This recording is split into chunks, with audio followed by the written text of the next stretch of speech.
Hello! Hello, AOS fans! It's the Agents of Sigmar. And in this video, we're going to chat about the Horus Heresy. Yes, we're going to have a chat about the game in general. We're not doing an unboxing. Robin has already done an unboxing of that. If you are listening to us on the podcast, do go check it out on our YouTube channel. And if you are on YouTube watching us here right now, hello, do go check it out in all our videos. Absolutely. We have already had a little chat about why we think the Horus Heresy setting is so enduring. Yep. You can check that out on our podcast. We did that on our Twitch stream on Tuesday last week. Yep. But this, we just want to have a quick rundown. P hasn't really seen the contents. I haven't. Beyond sort of having a quick look in the box. No. And I think you've assembled a Marine. I have assembled a couple of Marines, yeah. In some suitably Marine-y, tactically poses. Yeah, the assembly things I mentioned this in the unboxing. For a novice or somebody like me who doesn't like building things, they're pretty terrifying. There's a lot of pieces. There are the potential for a lot of parts, and like the Marines themselves, you've got the legs and part of the body, you've got another part of the body, you've got the head, the arm, the other arm. The shoulder pads are in two pieces. I know why they're in two pieces, but it really annoys me. And it's like, why have you, and especially as it's right in the middle, obviously it's not going to be off to one side, but it's like, that's going to show up on every single model unless you're going to fill that, which most people aren't. It wasn't too bad. I was actually pleasantly surprised how cleanly that bit did go together. I haven't painted mine yet, so but it still annoyed me that it's like, why is this? I know why it's two parts, but still that annoyed me. And why is it two parts, Pete? Tell me. Because of the studs on the shoulder pad. If you look at the really old 80s or early 90s versions, the studs, because the pieces, the way they went together, the studs end up having like this sort of edge, which is not stud-like, it's like a very long edge to it. So it was so that they could make all the studs round, and yeah, they do look nice and round, and it looks nice, but at the same time, two pieces, really? And there's a lot of extra fiddly bits which you don't need to add, but if you want to add flavour to your models, then you can do. They're quite good fun to paint. I might flash up a couple of pictures. Jeff, we don't do it here. Check out on our Instagram feed because they'll be on there. And I painted up an Imperial Fists and Sons of Horus, and I will obviously be painting some Death Guard. I'm looking forward to painting some Death Guard. I'm actually going to paint one of each Legion, because it's a really nice thing of beauty, but I really do feel like, I don't feel like this is a beginner's game. No. You would, I mean, if anybody was going to join this hobby, I wouldn't say start with Horus Heresy. No, definitely not. You just don't want to.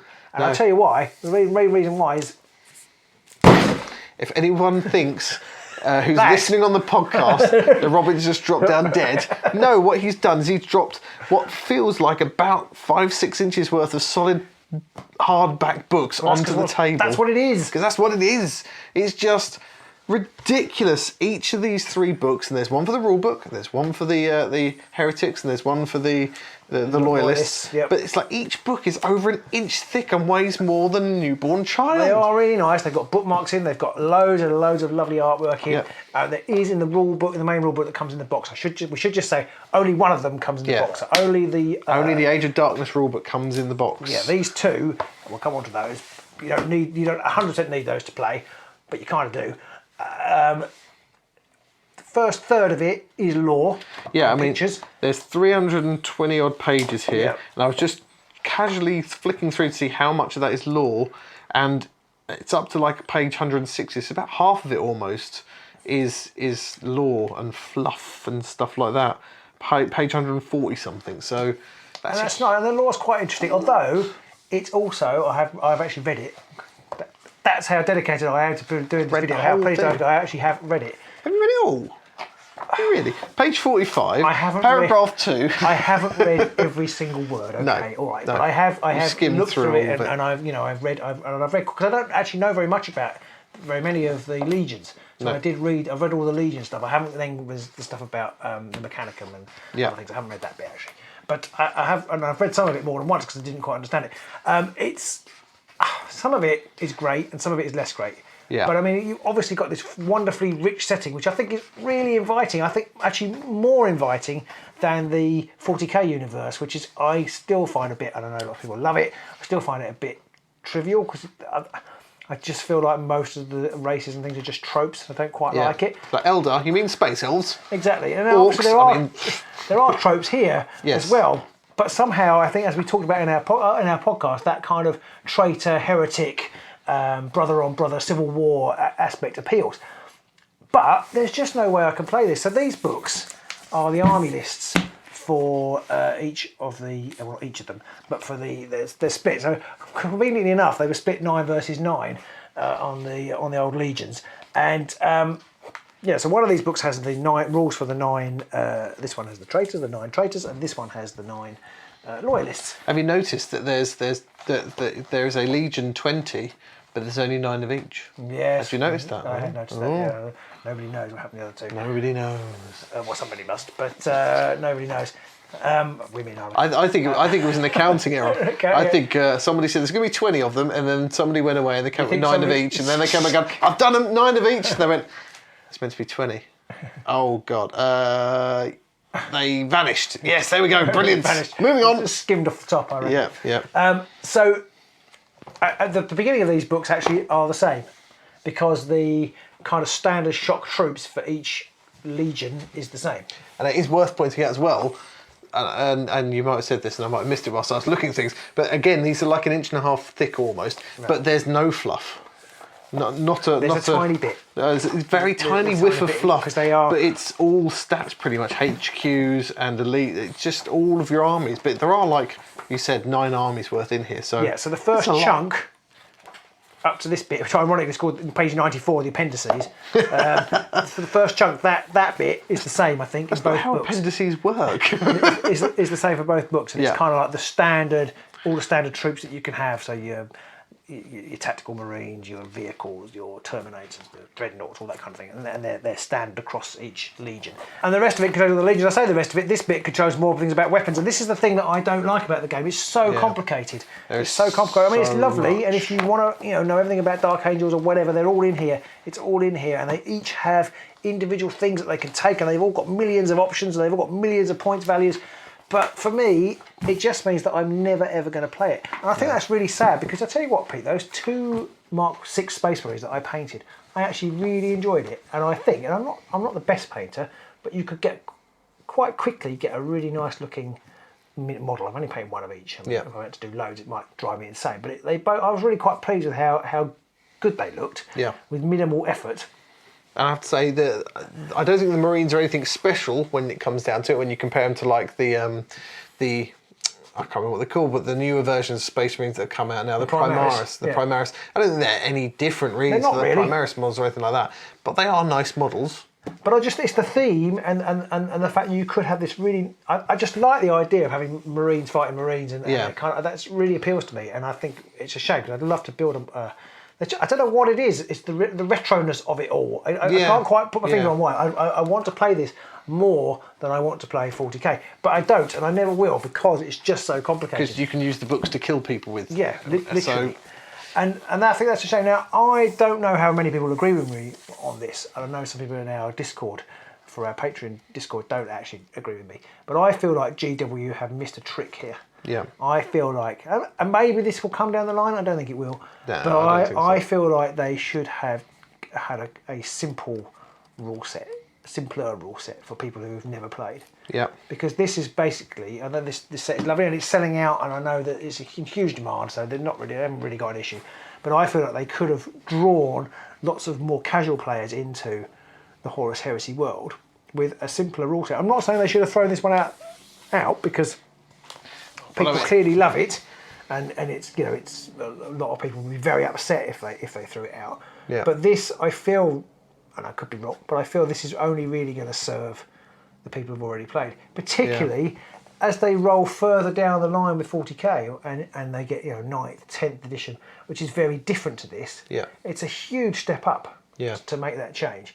Whereas I'm not saying they should base it on 9th. I think actually, personally, I think they should have really pared right back, almost gone to sort of Frostgrade levels of simplicity. Yeah. And a skirmish game, I think a skirmish narrative game in the Horus Heresy world would have been really great. Although that kind of goes against what the Horus Heresy was all about.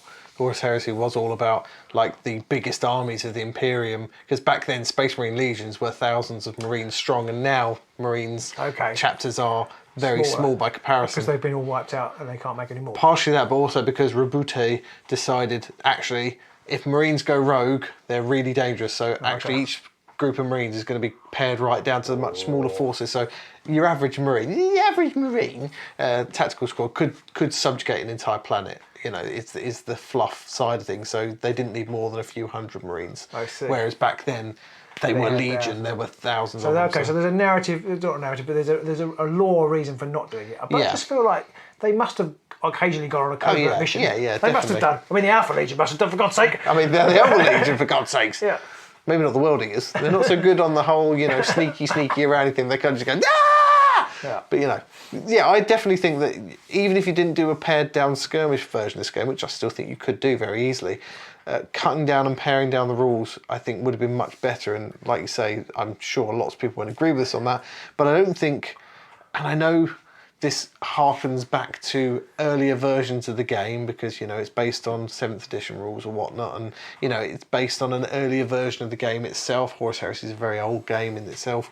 It doesn't mean the rules have to be old. The rules can still be updated and can be streamlined and made better. Absolutely. I mean, I see why GW don't necessarily want to maintain 2 rule sets. But I think if you make the new rule set really simple, it doesn't actually need much maintenance. No, but not only that, they are maintaining 2 rule sets because they've got 8th or 9th edition 40k, and then they've got Horus Heresy, which is completely different. They want to do 3 rule sets. Yeah, well, yes, yeah. But I think there was still room for it, and they wouldn't even need to make the new rule set could just work with 3 troop types. Yeah. If you want to go further than that, I'm afraid you've got to go deep. But if you just want to play casual, you could just have it very, very simple, very few troop types. You don't need 50 billion weapon options for every person on the table, I don't think. I almost wish they'd go AOS with it in the simple stat line, simple weapon profile, much easier. To make the game that I wanted, I think it would have required a complete change in the way GW write rules. It probably would have meant employing new people. Yeah, basically they have to just fire everyone. Changing their... Well, they wouldn't have to fire everyone. They could just have a new department. They would just have to re-educate everybody. Send them back to re-educating camps. Yes. I'm sure the Emperor could have sorted that out. Just have them all sitting there in a row repeating, D6s are not the only dice. D6s are not the only dice. Rolling a 6 is not always a special thing. Rolling a 6 is not always a special thing. More weapon options is not more flexibility. More weapon options is not more flexibility. Yeah, they could have just done maybe something like that and gone, you know what? We could use D8s for a change. But GW, they're married to the D6. The chance of them shifting is very slim, I think. But they could have made it simpler. Like you say, the aesthetic of it, the models, all of that is absolutely stunning and fantastic, and I'm almost quite sad that we won't ever play this. Well, I am sad too. Actually, more sad than I thought I would be, but like all their games, they're beautiful. Yes, and it's lovely. Yeah, and they've got so much great support for building and painting and all that kind of stuff. But I just feel like it's a bridge too far. Yeah, it's too many dead trees. It's just I mean, these books are just horrifically big. When I saw them, when I first came into the studio today, the first time I saw these books, and they're just humongous. They're huge. Yeah, I mean that is. I looked at that and I just thought straight away, not playing this game. That is 4 inches of 4 inches of bookness. 4 inches of books. I just looked at that and thought, no, I'm not playing that game. Not doing it. No. And I appreciate that there are like 18 army books in here, and that one of these books could probably be about half of its thickness and have all the rules in. But even half of one of these books for rules is too much rules. There's too many points values. There's too many options. Yeah. For me, anyway. And I also fear that this is not the end. There's going to be supplements, because there's no mention of anything like knights or titans or anything like that, is there? No, and there's nothing for the. They mention in the lore. There's nothing for the sisters. Mechanicus. There's nothing for Mechanicus. There's nothing for the Talons and the sort of basic Imperial Guard type. So there's more books coming, which is fine if you like that sort of thing. But again, that's going to add to it. There's only so many trees. Yeah. But I don't trust them. I don't know. Maybe there's a law reason, or well, they won't do it. I wouldn't trust them to actually start bringing out separate Legion books. Yeah. For each Legion with new things. Because these books are almost a bit like when they first moved over to 8th edition, and they did the Get You By books. Yeah. And then it almost feels like indices are they called? I think it almost feels like they've done the same thing here, and then they're going to be like, and now we're going to bring out the Blood Angels army book itself, which is going to be 1.5 inches thick. Yeah, and it might have, I don't know, I mean, I guess they've got limited scope for expansion, but they'll find a way. I mean, you say that, but I mean, I don't recognise like 80-90% of the things that were being mentioned in these army books, because they have just created loads of new stuff since. And they'll find a way. I mean, it's amazing the amount of things that were here that aren't now in 40k. Yeah, but I mean, it's 10,000 years, so that's a long time. So a lot of stuff's going to fall out. I suppose the Boeing 747 will still be around in 10,000 years. Probably not. Yeah. I wish I could, but I can't. I just look at it and I can already say it's just not going to happen. It's not going to happen. I think you will see some painting side of it. I actually really enjoy painting those Marines, and I love the look of the Terminator. So I think over time I'm going to slowly paint up the models. But I think unfortunately, for the reasons we've just given, we won't be playing the Horus Heresy game on the channel. And we're not saying it because we feel there's going to be a load of people watching this going, "Oh, that was the thing I was here for the most." Which literally none of you. I'm not even going to get into Horus Heresy. Neither of you watching no. are thinking that. It's things like, I look at this guy and there's this bloke here. He's a special character. He's the Prince of Crows. His name's Sevatar, whatever that is. I don't even know who he is. But he's got a weapon and its type is melee, two-handed. Duelist's Edge, bracket 1. Murderous Strike, 6+. Mastercrafted. It's like 12 words too long for me to be interested. There's like bulky 1, bulky 2, bulky 3 or something. I noticed at one point, it's like, oh my god. Which, when I read why they did that, makes actually sense. Yeah. Because before that, they had different versions, like bulky, extra bulky. Super bulky. Double thick, you know, whatever it was. Fasterest. Faster. And it's just... Oh, I can't do it. I just can't. I want to, but I can't. So there'll be some painting, but there won't be. That happens, is it? No. Well, if I've had a busy day, a bit tired, maybe I've had a drink. But yeah, I love the models. I love the rule books, the look of them. I love the artwork and the imagery. I just don't love the rules themselves. It's a sad day, but yeah, it's just, you know. And I think a lot of people who watch our videos or listen to our podcast are probably in a similar boat to us in that they just haven't got the time for that nonsense. Jeff plays. Yeah, so he's finding time. So I mean, if you want to play it, go and play it because it's great. Oh yeah, and definitely. You know, obviously you'll really enjoy it if it's the sort of thing. But I do fear, like a lot of GW games, a lot of people are going to buy this, a lot of people are going to buy these, and they're going to sit on the shelf and they're not going to find table time. Yeah. Yeah, and that is a shame. I do feel, and this is a subject for another day really, but I do feel like their rules writing and their general rules design needs to get with the times a little bit. Yeah, I mean, this is the very definition of bloat, this 4 inches. Really, yeah, 4 inches. 4 inches, that's bloat love. 4 inches is peak bloated. Oh dear. But yes, I mean, 4 inches, you don't hear it often, but 4 inches is too much. For me, at least. And on that bombshell... so there you go. Yes, Agents of Smut are here again. That's why you come. You come for the smut and the bad that's jokes. Why you've come now. I see. You come for this 4 inches. There we go. But yeah, it's just, for me, everything is great about it, apart from just this massive paper. Apart from the massive rules, is just horrific. So, to anybody out there watching this, these Range Roovers. No, those Range Roovers. That's by the by. That was another thing that kind of put me off is templates. I just remember spending way too long when I was younger trying to work out, is that model under it? Isn't it under it? Is it under it enough? Maximum. Yeah. It's like life is too short to worry about how close your models are bunched together in case your opponent's got a template. Yeah, I'm going right off topic now, so I apologise, podcast listeners and viewers. One of my first kind of ever experiences of playing to win, if you like, was with a template. Yeah. And you know, I used to just plonk the template on. You know, I'd find my trebuchet for playing Warhammer. So dump it on this unit and whatnot. But then I had a friend who realised you could.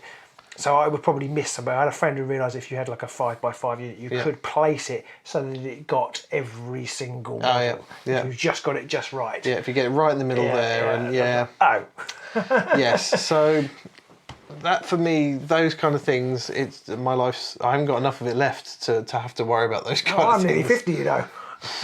Yeah, exactly. So, I mean, everything about this game is great except the rules. So, yeah. Well, I don't know. The rules might be great too. Well, I haven't read them, but there's just too many of them. There's too many of them. Yeah, Can't even start. I mean, there's a maximum amount of rulage before it's too much rules. Yeah, for us, it's if you're old and you haven't got a lot of time, then I'm afraid the Horus Heresy is probably not for you. Possibly not. So I think we've probably flogged that horse to death now. That Horus to death. Oh, that Horus to death, yes.